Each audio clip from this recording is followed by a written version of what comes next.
Well, howdy there, sports fans. Probably don't like sports. We're still in the books of the Bible, and today we are dealing with Isaiah. The author of Isaiah is none other than Isaiah, who in chapter 1, verse 1 talks about how he's the son of, you can either say Amos or Amos, but it's A-M-O-Z.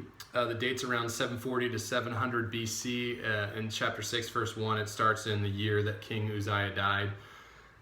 The key theme about Isaiah is that a coming Messiah is going to save people from their sins. And so that's all throughout the book of Isaiah. Like most prophets, some of the details, like most prophets, Isaiah announced the bad news of punishment that was coming for Israel, or the punishment for sin in general, really.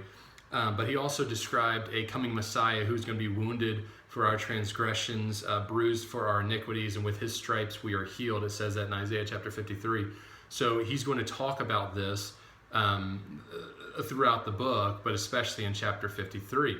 In chapter 6, he has this calling to ministry from heaven.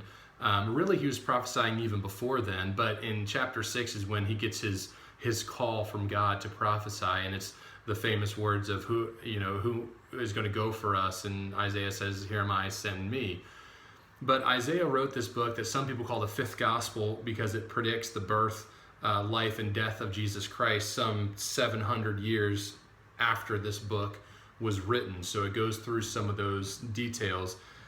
These prophecies of redemption are balancing the depressing promises of God's discipline against Judah and Jerusalem, which were overrun by the Babylonian armies about a century later.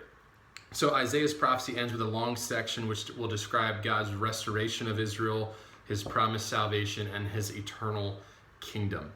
There are lots of quotable verses within the book of Isaiah. I told you one. Chapter 7, verse 14 says, "Behold, a virgin shall conceive and bear a son, shall call his name Emmanuel." That's quoted in the New Testament as well. Chapter 9, verse 6, "For unto us a child is born, unto us a son is given, the government shall be upon his shoulder. His name shall be called Wonderful Counselor, the Mighty God, Everlasting Father, Prince of Peace." And so you've got all of these different verses within there. Some unique things, and forgive the pronunciation. He had two children.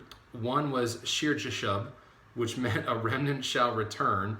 And then his second kid was Maher Shalal Hashbaz, which means haste to the spoil. So the first one's name carried God's promise that exiled Jews would return home. The second one was going to assure the king of Judah that his country's enemies would be handled by Assyrians' enemies. Could you imagine having to name your kids that? I can't even say it now, let alone like, come here, you know? But anyways, there's some unique things about the book. Early in Jesus' ministry, what's the point of all this? Early in his ministry, Jesus will talk about how he fulfills the prophecies of Isaiah that was 700 years prior to. Jesus fulfills those prophecies. Why? For you and for me. The teen of the day today is Marty, so make sure you pray for her as she finishes out school. She'll have a great week, and that we'll see her at youth group here soon. Have a good day.